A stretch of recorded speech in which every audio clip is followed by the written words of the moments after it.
Welcome to the Dr. Raj Podcast with Dr. Raj Dasgupta, a show all about educating patients, students, and aspiring doctors about better patient care.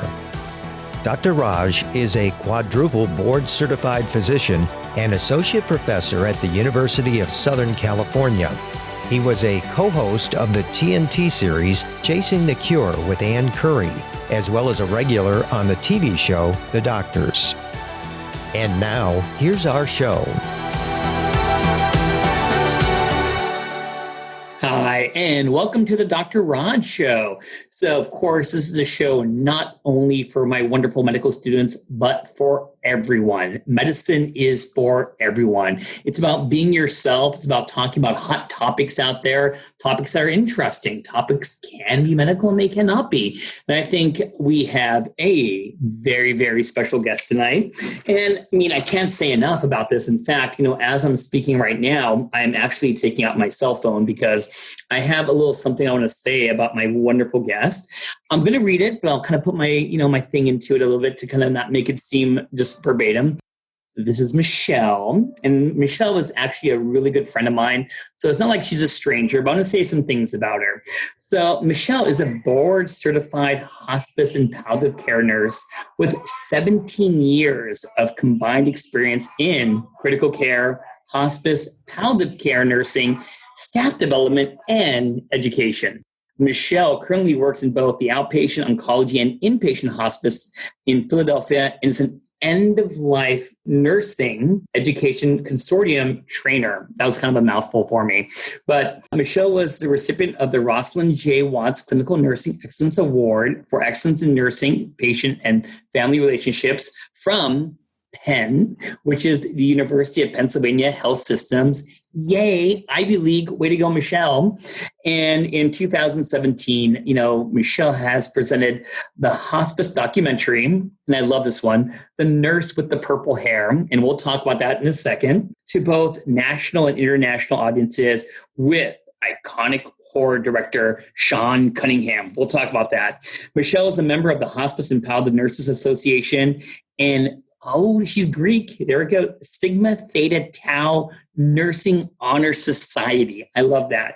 Michelle is dedicated to the provision of quality end-of-life care and education, and she considers herself a death-positive advocate and is currently the co-facilitator of Death Cafe Philadelphia. Very cool. We're going to talk about that also. And she is a practicing member of the End-of-Life Advocacy Group, Death Party Philadelphia. And last but not least, she remains a visible in her local community, providing opportunities to increase end-of-life education and normalizing the conversation. Wow. I have to say, that was amazing. So with no further ado, I'm going to introduce my good friend, the nurse with the purple hair, Michelle. How are you? I am great. Thanks so much for having me. This is such a fun invite. Well, number one, I just know you personally. You're such a cool person, and you represent a lot of really good things in life. And I really wanted this podcast to be about some of the big topics that I just know you're a pro at, which is end-of-life care, showing empathy. And I can't think of anyone better. Well, thanks so much. I'm going to read off my list of questions. Now, this is going to be kind of like our kind of ease into it conversation questions. So, I met you in California, and so my question is, where were you born? And where were you born anyways? I was born here in Philadelphia, so that's where I currently reside. Yep. And if you had special powers to be anywhere because you saw California, where would you want to live in the entire world? Would you want to be in Philly? And I lived in Philly for a little bit. Or would you like to move here with, close to the coast, with the weather? Wow, that's an awesome question. So there's certainly some places I haven't been that I would love to go, like Spain. That was on my bucket list until the world shut down. However, California always has a special place in my heart. I did live there for a few years in Los Angeles, and part of me remains there. So, you wouldn't have to twist my arm to go back there. Now, speaking of which, how is the weather in Philly right now? Did you have to get in an accident to get home from work? Is it pretty bad? It's a little better today than it was the last 48 hours. So we did just weather a snowstorm, which, makes it interesting always. But it's pretty cold and it's not ideal. I'll tell you that. I'm missing palm trees. We are very spoiled here in California, with the exception of the occasional earthquake. Right. We're okay. But good call on Spain, though. I mean, you're so young. I think you'll definitely make that bucket list. But good call on Spain. What city in particular are you kind of edging towards? Anyone in particular? I had planned to spend some time in Barcelona, but I feel like that trip would be wherever the sun guides me. I'm sort of open to anything. So would that be a family trip with the kids, or is that just you and a margarita on the beach in Barcelona? Yeah, that's pretty much me and a margarita. I think, maybe a friend. I don't know. My cousin was going to go with me, and we were just going to indulge. So let me ask you this. So, I love going places and getting lost in the culture. That was sort of my goal. Definitely.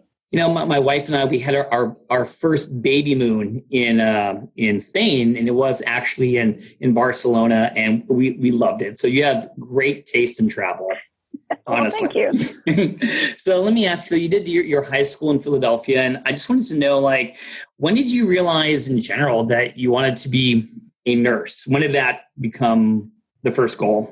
So that's an interesting conversation, to be quite honest. Ideally, I'd always wanted to be a doctor. And all right, cool. And I'll tell you, I think probably in high school, I knew that I wanted to do something in medicine. I just was drawn to it. And I remember sort of grasping onto any opportunities there was, to sort of just take a peek inside what that world looked like. And I had this weird opportunity to watch open heart surgery at Temple. And I loved it. And I was like, this is it. I just wanted to learn everything like a sponge. And somewhere along my journey, I remember having a advisor say to me, what do you want to be? And I was like, I totally want to be pre-med. And she literally said, oh, honey, you blew that years ago. And I was like, what? Ouch. And I never forgot that, really. And I was like, and then I honestly was like, oh, great. I'm not smart enough to be a doctor. There it is. And that really honestly just pissed me off.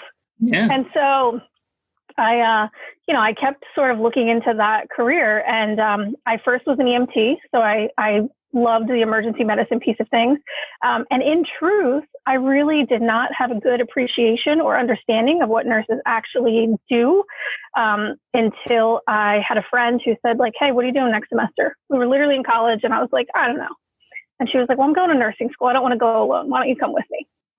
And that's literally how it happened. And then I absolutely fell in love with it, because I was like, whoa, I did not know all of this was involved in being a nurse. Well, I like that part about the counselor. It's almost like the counselor is supposed to nurture you and be your guiding light. I wish you filmed that. Hey, I'm thinking doctor. No, that's not in your car. I mean, that is funny but sad at the same time, the way you presented that. But I'll tell you, there was a moment, as I worked through my career, where I had some really challenging patient scenarios when I was really in the thick of doing hospice. And, I had contemplated, sort of just advancing my career. And I sat with the doctor that I worked very closely with, and we had a good conversation one night. And I said, do you think I'd make a good nurse practitioner? And he said, I think you'd make a good doctor. And that moment, he had no idea about the conversation, years prior. But for me, that was sort of this validation, nah, you got it. No, and whoever that doctor was, kudos to him or her, because, they're spot on. I treat you like you're one of my colleagues, probably like one of my higher up colleagues. That's how much I respect you. You're great. Thank you. Likewise. So let me ask you this. So, nursing is pretty broad.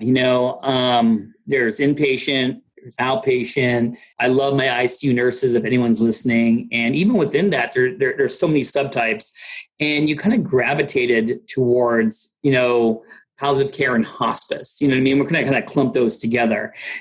How did you go in that direction, especially with an EMT background, which I forgot you were? You told me that in the past. You seem to be kind of more action-packed and maybe some gory. You know what I mean? Give me a little, CPR action in a good way. How did you get into that? Yeah, so interesting. I was certainly, working in that fast-paced environment. I was doing neurotrauma surgical ICU at Cedars, and and I was in the thick of things, and I worked a night shift.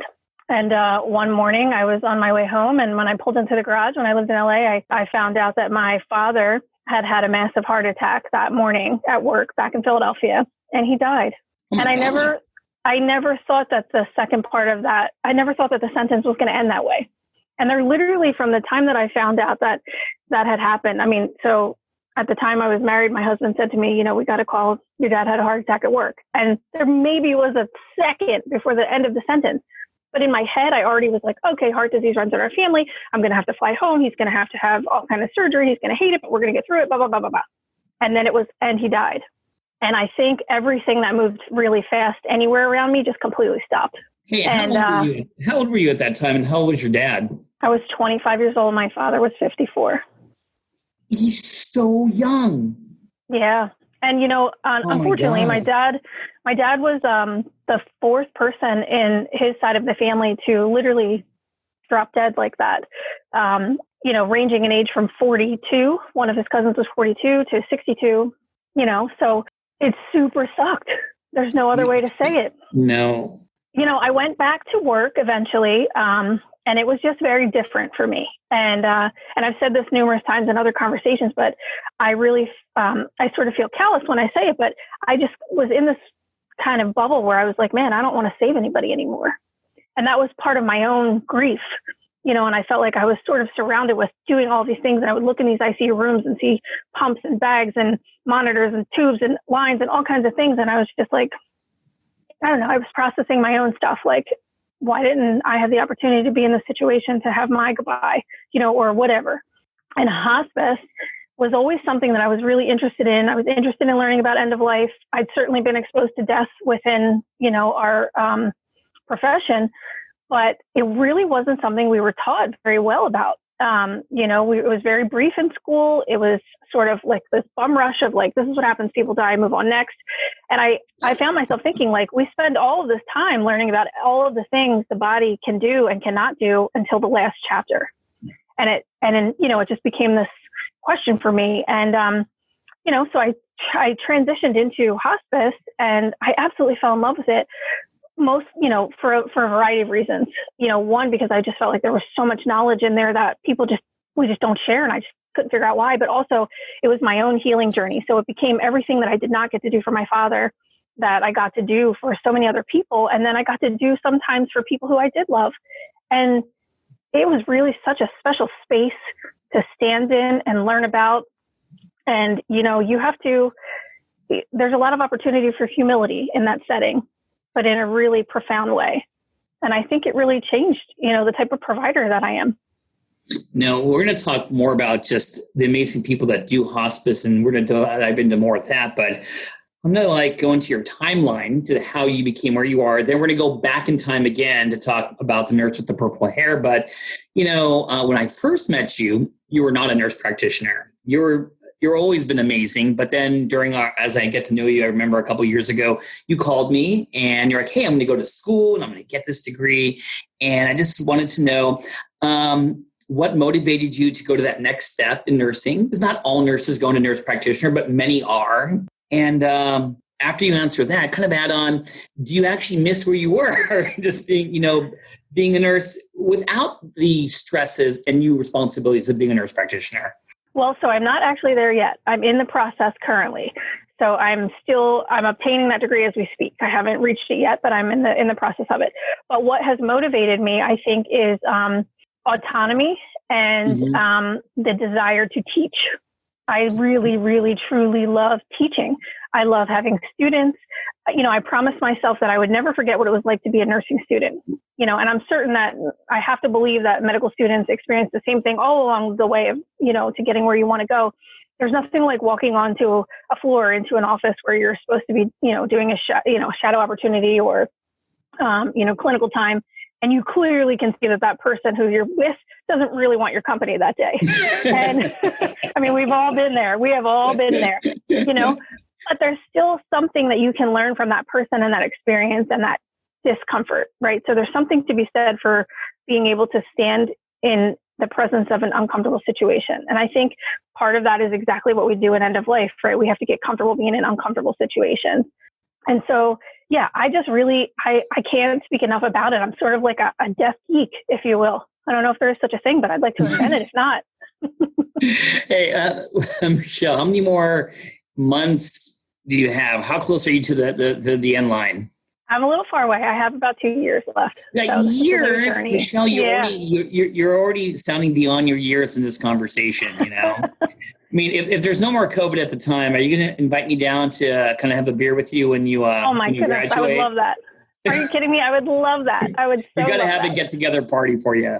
Now, I can see you being like the really cool nurse practitioner. You know what I mean? If I was a student and I get to see this wonderful nurse with purple hair who has all this cool knowledge with empathy and smart, I'll be like, I'll be digging it. I like it. So this kind of led me to, I'm mentioning all this purple hair. And, for everyone who's listening in today, I'm going to put pictures of Michelle with her beautiful literal purple hair, which I'm looking at right now.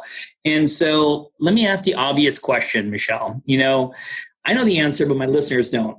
Why the purple hair? Can you explain that? Why not the pink? Why not the green, So I wish this was really awesome, but it's actually just really simple and honest. Purple has literally always been my favorite color since I was a little girl. And really along my journey, specifically within hospice, what I learned from people that I cared for was, the little things are the most important, and don't wait to do things that make you happy. And so something as ridiculous as hair color, it's hair, right? And so naturally there was some pushback because it's not a natural hair color. However, I have to tell you, my response was sort of like, come back and talk to me when it affects my clinical delivery of care.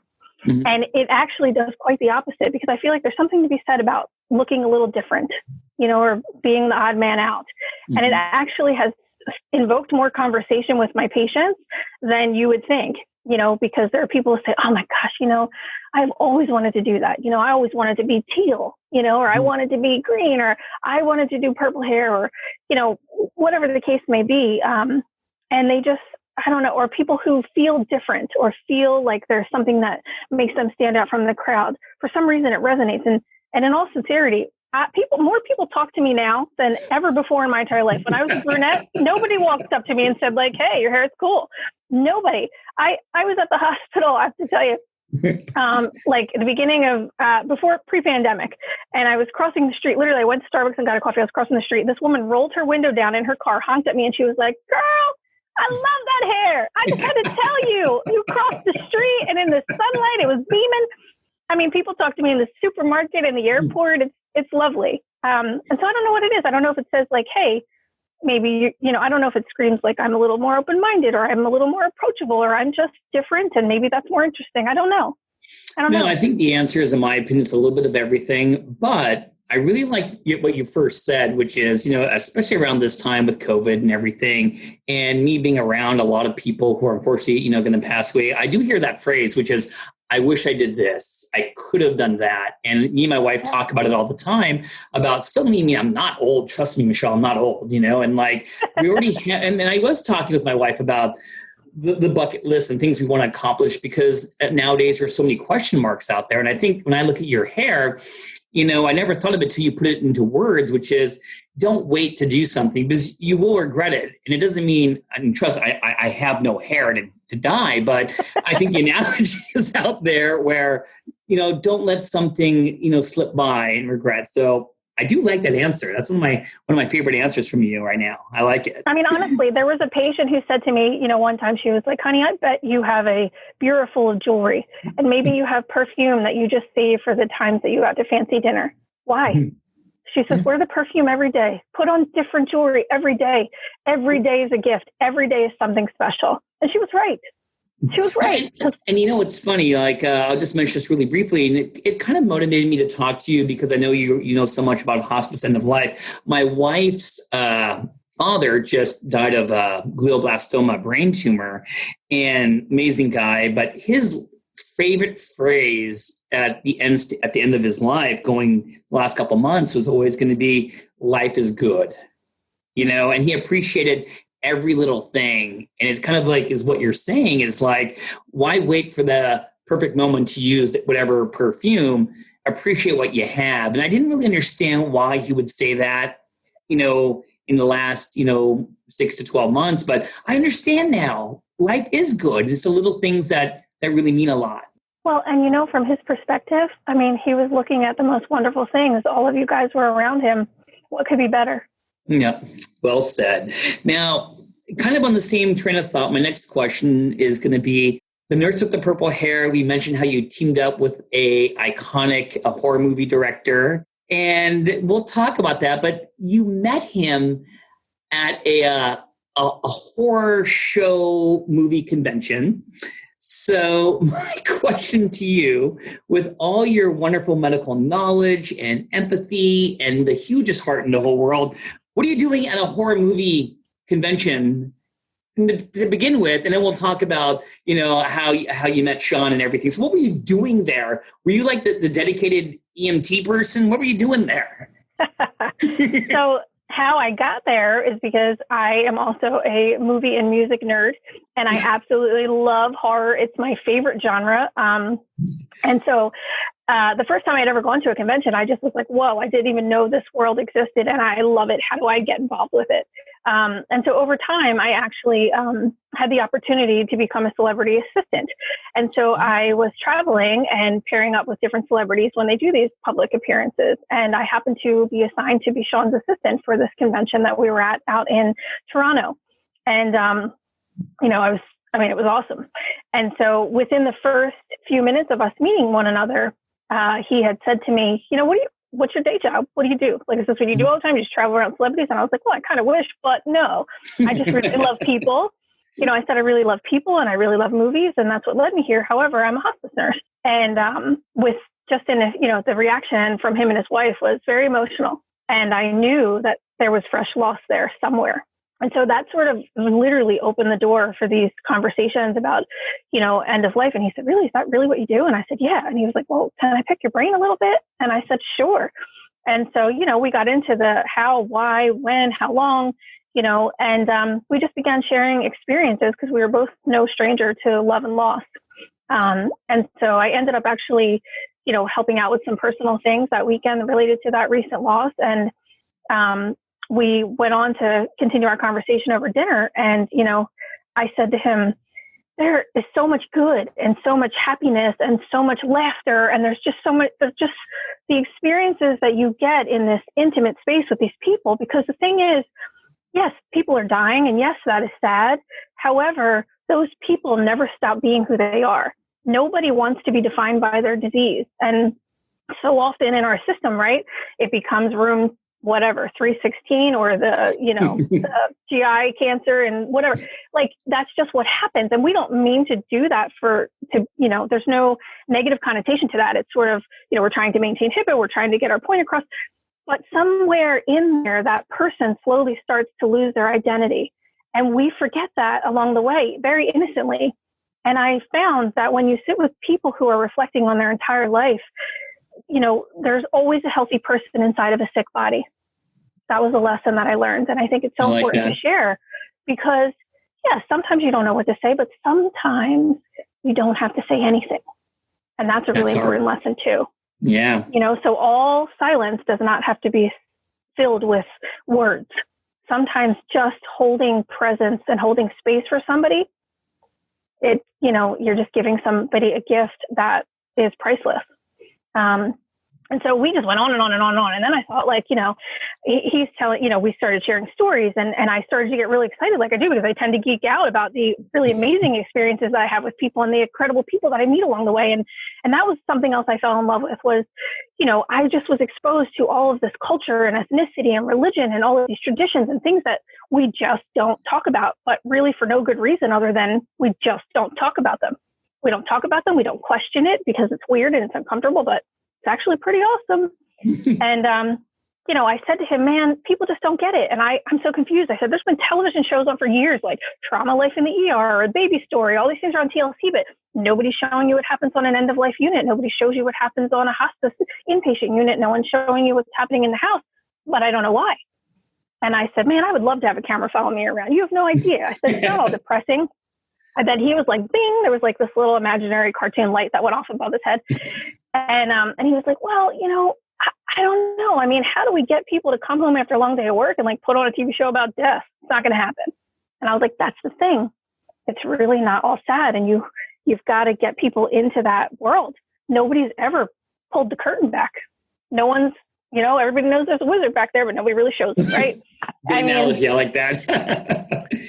Now, let me just tell, because I know the audience is probably like, you're saying the word Sean as if everyone knows who Sean is. You know what I mean? Mm-hmm. So let me just kind of break the ice. So first off, I'm going to let the Dr. Raj fans, if there's any fans out there, know that I am a huge horror movie geeker too. And that's one reason why me and Michelle actually are good friends, you know, and we'll talk a couple of things about that, but we're referring to iconic director Sean Cunningham. And for those who don't know who that is, the movie he is the most well-known for is Friday the 13th, the series. And of course, you know, even though the killer in the first movie was actually the mother, the killer for most of the series is actually someone named Jason Voorhees, and he wears a hockey mask, you know. Michelle, I'm assuming some people don't know who this is. That's why. So let me ask you a couple of the fun horror movie questions. Number one, let's pretend Sean's not listening to this. What are going to be your top horror movies? And I don't want you to get bullied in there. What are some of the horror movies that you kind of geek out on?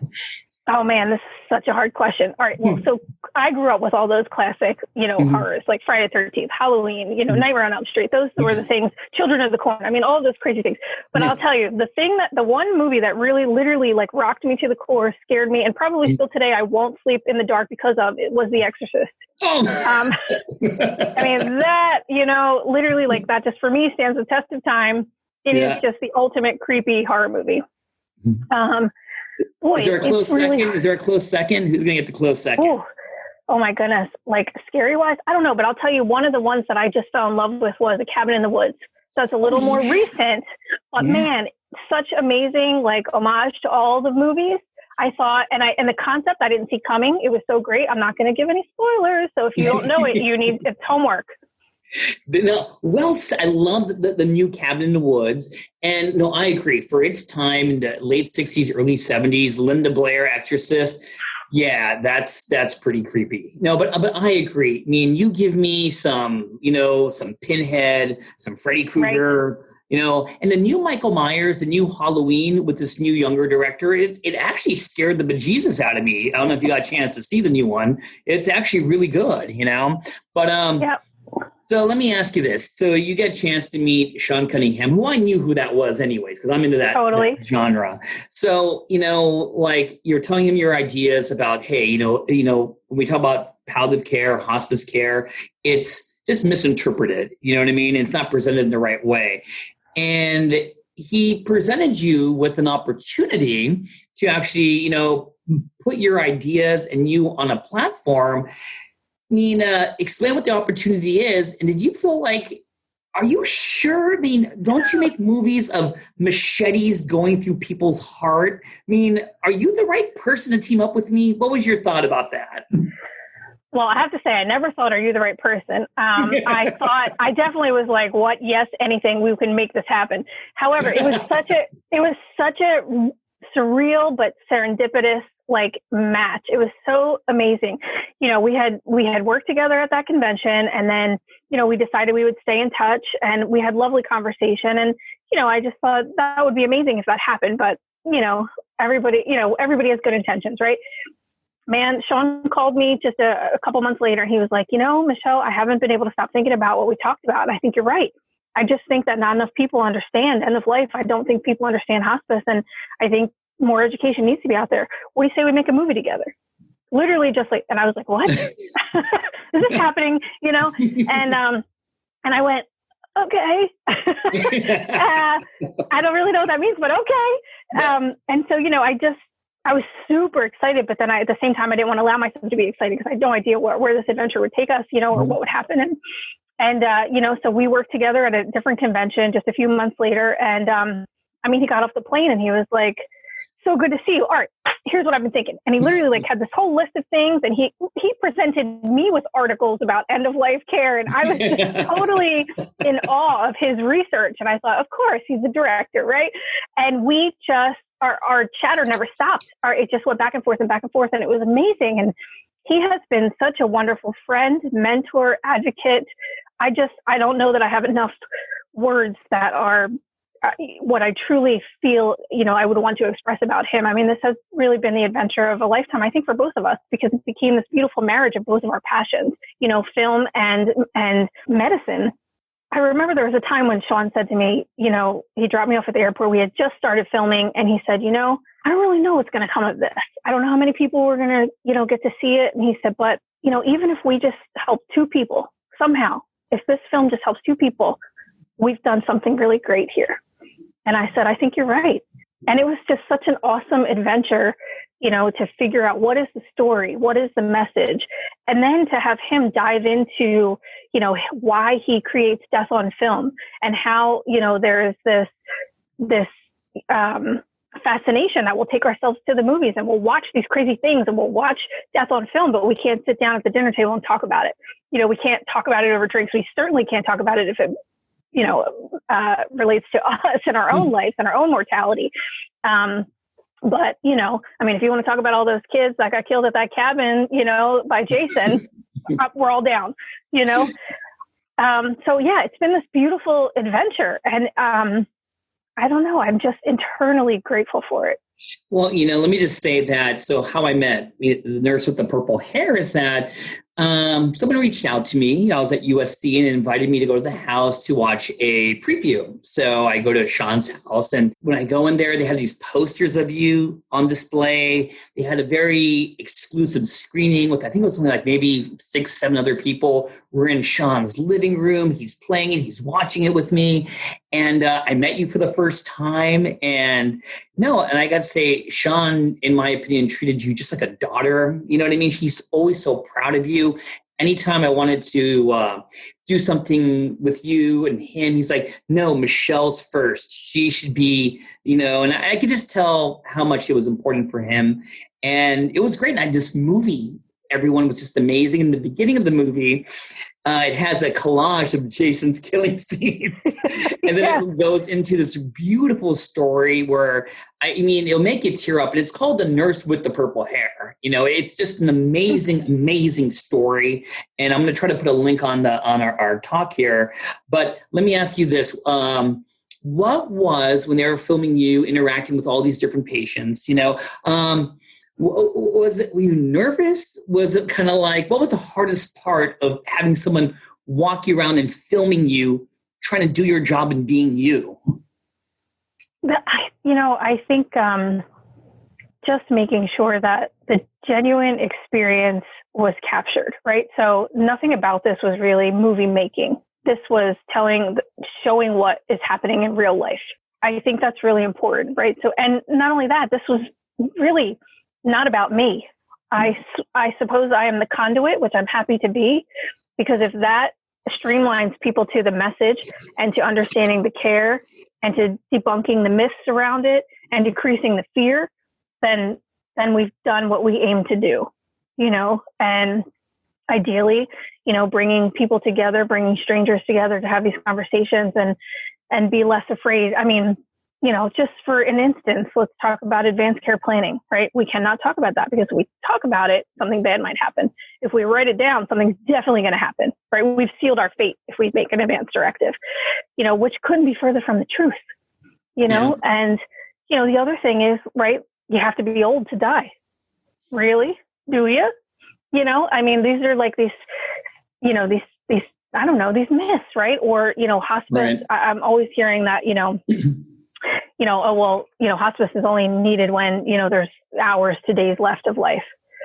Well, so there are some scenarios where, hospice comes in and there are hours to days left of someone's life, but not because hospice came in and made that so, because we only got to meet that person hours to days before their life was going to end. There's a huge difference. Yeah, huge difference. Now, I want to make sure I have like 3 important questions. I want to make sure we dwell on these. So one thing that was really cool because, with the pandemic, it's hard to go around the country promoting your movie and all the great things you are and going in front of people for safety reasons. But I want to talk about death clubs because I don't think many people who are listening know what a death club is. And then when you first taught me about it, it doesn't initially emulate the thoughts of, obviously we're going to be talking about end-of-life care. It just has its connotation. So I know you have one, you run one. Can you explain to my audience what a death club is? And you told me behind the scenes how there's a new spin on it right now. It's not only just for what you think it is. And can you expand on it? Absolutely. So Death Cafe is really a gathering of strangers. Ideally, we're supposed to gather in person, and over coffee and tea and cake or sweets and just talk about anything related to death and dying. And that doesn't necessarily have to just mean physical death, right? And it's not meant to be a bereavement group. It's supposed to be a safe and respectful space for people to gather and just have these conversations in a normalized fashion. And we're respectful of one another. There's no particular objectives or agenda. It's an amazing space where I always say we gather as strangers and we leave as friends. And although the company sometimes is the same because we have, some regulars, the conversation never is twice. And that is what is so awesome about it. So Death Cafes originated in London in 2011. There was a gentleman, John Underwood, him and his mother, who was a psychotherapist, sort of, openly were discussing, like, why is there this big taboo around death and dying? And they started this sort of informal gathering, and it took off. And to date, there's been over 12,000 death cafes around the world in 75 countries. Anybody can become a host. It's not a for-profit thing. I do it of my own free will because I just love it. And so, I actually, there's death cafes everywhere. You could go online when we are, done listening to this podcast and just type in Death Cafe Los Angeles, Death Cafe California, and whoever is hosting one in your area, it will pop up. It's free. If you attend, you don't even have to talk. You can say, I'm just here to listen. I heard about this. I just wanted to see what it was about. And I'll tell you. When you do a Death Cafe, how many people, before COVID, how many people would come, and would you really is everyone kind of hesitant at first to speak up? Do you have it's like, me had some couple of questions to get it going? Or were you like, everyone just kind of opened up right away? What was the experiences? Yeah, no, I'll tell you the first time. So I had been hearing about it, and I was an attendee before I became a host. And I sat at a table where, ideally there could be 2 people, there could be 20 people. And so there's a few hosts usually, so we can break up into smaller groups. So everybody has a chance to, be heard or listen. So really we try to have no more than 6 people at a table. We can all be together, but we break up into these small groups. And then we come back together at the end. And there's something magical that happens in that space. I encourage everybody to try it. And I invite you to come to our cafe. So since the pandemic, we moved to a virtual platform, which has really been amazing because I honestly think we've been able to reach more people who, have transportation issues or, just physically are unable to leave the house, but have always wanted to be a part of this. And what has been interesting during the pandemic time is that it's not just physical death that we're discussing. We've discussed the death of relationships, the death of socialization, the death of, financial stability. There's so much because the grief process doesn't change whether or not it's, physical death or, a different type of loss. You still have to go through those same stages, and it's all applicable and it's all relatable, and we all experience it because we're all human. I have a question. You got me really fired up now, dude. What about questions about the afterlife? And the only reason I'm saying is that because, my wife's dad passed away, and I wonder, me and Michelle joke in a very nice way, if he comes back and gives us a signal, I don't want it to be a creepy signal. Before he died, I'm like, Dad, if you come back, don't be all freaking making the rocking chair move. Just be a nice dove or bird do people ask questions about the afterlife in these death cafes? Is that a common question? Or? All the time. And so to go backwards for a second, yes, we have conversation starters in case there's sort of dead air. No pun intended. But so yeah, we joke, we laugh, we cry, but yes, people talk about that all the time. I have a woman who regularly attends a death cafe, and she's an atheist, and she shares why she feels that way. She's had lots of loss. I co-host with a rabbi. There are people chime in with all different questions, beliefs, non-beliefs, and it's what I can tell you is it's such a respectful space. I think that is really part of what is so special about it, is that everyone's opinion and belief is welcomed.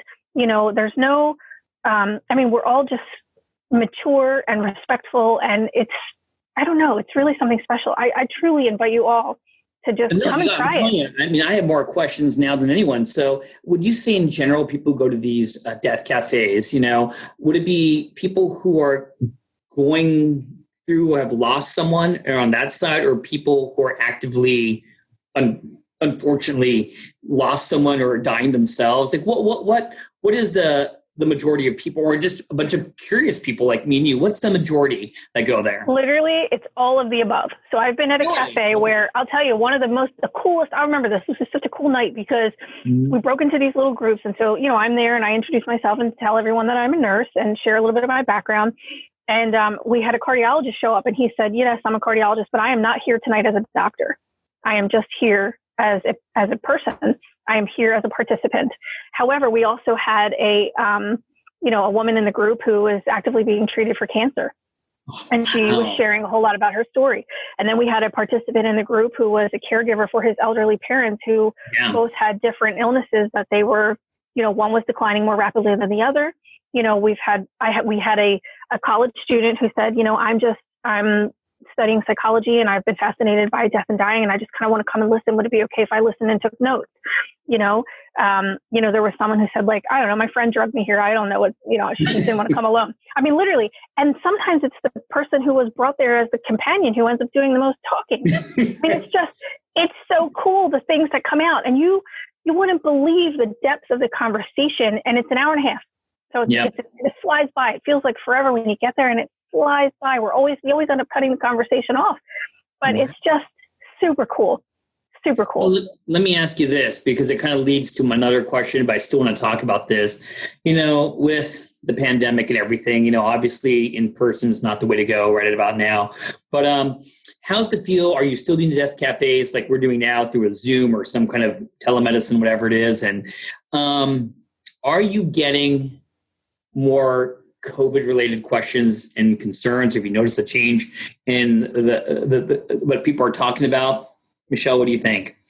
So I think for sure it has definitely, it's definitely come into the conversation, but I think it's been really helpful for a lot of people because at the very beginning of, I'd say like right when the pandemic was really starting to peak and people were still we were unsure of things. Everyone was unsure of things, but deaths were happening. And how, funerals were happening changed, how people were able to process their grief was changing. And so there's a gentleman who comes to our group he was one of the first participants to say, he lost his mother. He said, I just lost my mother. And it was to COVID. Wow. And he said, he said, this was the weirdest thing because we come from a big family. We have a family of my mother had 8 children. And he said, one of the strange things was, they were only allowing 10 people at a time into the funeral home. And he was like, well, that's literally our immediate family is larger than 10. He said, and we, so, they did what they had to do to be able to all go in and see their mom. And that was prior to offering, live stream of a funeral. So they were really isolated in that grief and in that processing. And then they were even afraid to hug one another. So he said, imagine losing your mom and you're at a funeral where you have to stand 6 feet apart and you can't even hug your sister or your brother. It's almost an impossible feeling. But, we've sort of moved into people explaining their grief and loss with losing someone in the hospital. I just lost a friend and coworker a few weeks ago who I didn't get to go see because I wasn't allowed, and it was so hard to respect that. It made me so angry. It brought up all of these different feelings inside of myself, I think there's lots of COVID stuff. There's been vaccine related questions. There's been, just safety related questions. There's been lots of frustration about maintaining social distancing, maintaining isolation, grief and loss of holiday traditions. I mean, this can go on and on and on and on, right? I mean, there's so much to talk about, so much to process. No, and, I'll just kind of, mention this is that I think you're definitely in the right field. And to speak to all the people in palliative care and geriatrics and hospice, I think very few people realize the key role that you and your colleagues have during this pandemic. I think that, the news appropriately so focuses on the emergency department, the ICU. But I think that part of that initial conversation is, preparing the family, preparing the patient, what to expect. And I think the one thing I'll say about myself is that, especially in the ICU setting, I can't even tell you what brings more sadness when you have to place someone on a ventilator. It's not even for a moment like I'm saving your life. I mean, the first thoughts are you're going to be alone. You're going to be in a chemical coma. You're not going to talk to him for a while. It's such a sad feeling.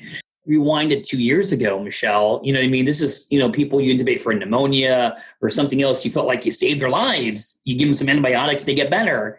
And no, I think that it's amazing and you guys don't get enough credit for what you do. And, aside from this, are you doing that aspect of care in your job right now with all this pandemic stuff going on?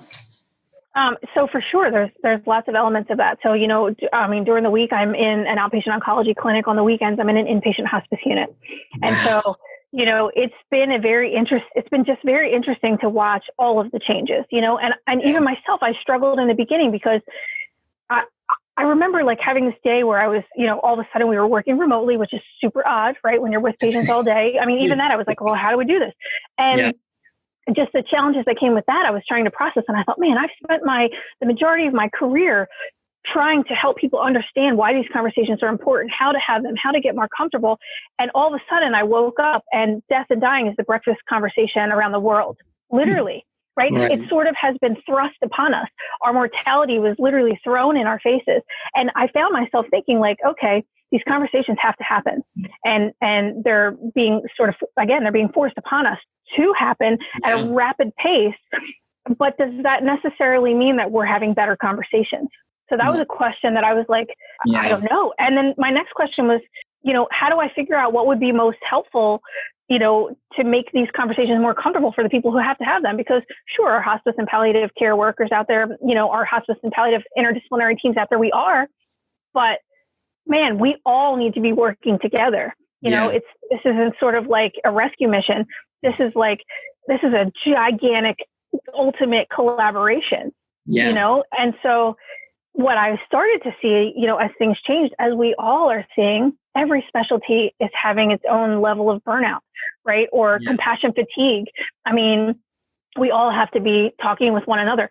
Nobody should feel like, and when I say nobody, us as individuals, us as specialists, nobody should have to feel like we're in this alone, because every single one of us matters and we're all taking care of a different part of that person, but we can never lose sight of that big picture. And like you said, yes, you're putting someone on a vent. It's completely heartbreaking. We know, what that picture looks like, but let us never forget that every time we enter that room, no matter what we dress ourselves in, that is still a healthy person in a sick body. That person can still hear us. That is still someone we need to treat like a person. I have not in my entire career ever met anybody who said to me, I couldn't wait to be sick. Finally, it's here. I've never met anyone who was like, I couldn't wait to have cancer. Did you know it comes with complementary pain and suffering? Who knew? No, that doesn't get said, right? Yeah. And we get up and we do this every day because we want to be with people. You have to love people to do any aspect of this job. That doesn't mean that you don't have these human moments where you're like, forget it. So, we all get mad. We all get frustrated. We all get fed up. We all, some of that is system driven. It's just stuff that we have to fight to really be able to take care of people. But at the end of the day, there's something deep down inside of every person that you pass in every hallway, whether it is housekeeping, all the way up to the CMO. Everybody gets up and they get dressed and they go there because they want to do something good for somebody else. There's a reason that we're there and we're all there together. It's not often that you're in a hallway alone. See, this is why I'm 100% sure that you should have been a doctor. You're just amazing. You're very captivating. And I got to tell you, for me to be quiet and just listen to someone like you, it shows you that the sound of your voice and what you're saying is the most important. It means a lot. But I want to make sure I say this. Before you throw this in, I really want everybody to truly hear this.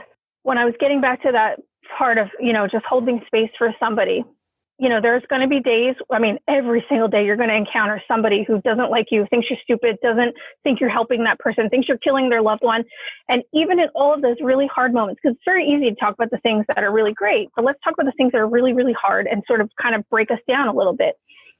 Those moments when you're in that and you're able to not push back and just be and just listen and provide validation. I want every one of you who are listening to this to know that when you leave a room like that, or when you leave a conversation after that, sometimes we feel like, man, we just failed, or God, this is so hard, or why the hell do I keep doing this? These people, nobody appreciates it. Wrong, super wrong. Because you gave that person something that they didn't have before that conversation or before that uncomfortable space. You gave them the opportunity to be heard. A lot of times when people are pushing back, first of all, when you go into a conversation to tell someone that they love is not getting better or is sick enough to die, nobody wants to hear that. That is really difficult stuff. It's supposed to suck.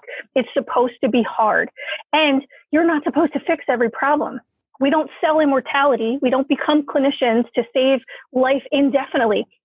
There's a very big difference between being alive and living. Those are two very different things. And we have a lot of things and a lot of procedures and a lot of machines and a lot of stuff in our toolbox to be able to keep someone alive. But are we helping them live?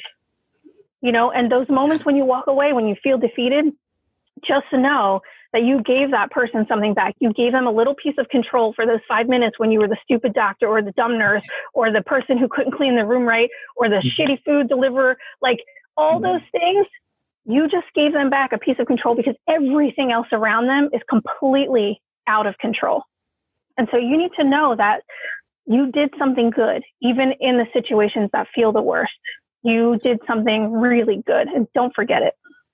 My God, I almost want to stop the podcast right there. That was such a great moment. But let me just ask you one last question because, oh my God, I can't believe it's been an hour. I told you that's what we started on time because I could talk to you forever. So one last thing I just wanted to say, which really impressed me about you, is you're part of writing a book. And I think I'm overgeneralizing it, but, you approached me to write something in regards to critical care and, our experiences with, end-of-life care. Can you just briefly tell everyone, because I'm so proud of you, and I told you that this is a great idea. It's really going to put you on a different platform and level and all these things. What are you writing? What is your book about? So our book is going to be about candid conversations about death and dying. And it's really going to be geared toward the medical community to help us, figure out, what are our barriers? What is the history of why these conversations became so difficult to have, or why why they're so taboo? It's going to really just take a deep dive into, dividing this by section, dividing it by specialty, dividing it by culture, ethnicity, religion, beliefs, myths, truths, all of these different things, because I want to figure, our mission is to help you, sort of find the tools that you need to become comfortable in those uncomfortable situations. I think the biggest message is that death is not a failure, but people dying poorly, that's a failure, because we really truly have the right equipment, the right tools, the right everything, the right conversations, the right caregiving. We have it. We have the ability to make it happen. We have to learn how to use those things properly. Sometimes just because you have another tool in your toolbox doesn't necessarily mean that you should use it. So, well said. Well, I'm going to say this, I have to go for my closure now. I'm kind of sad a little bit, but let me just say, Michelle, the nurse with the purple hair, which is the coolest tagline in the whole world. I love it. I'm going to make you our official palliative care go-to nurse. Is that okay? Can I have you back on the show again? I would love that. I would love that. I'm telling you, if anyone saw how I'm almost going to take notes. I'm listening to you because you're just packed with one-liners and my favorite word, pearls. You have some wonderful pearls.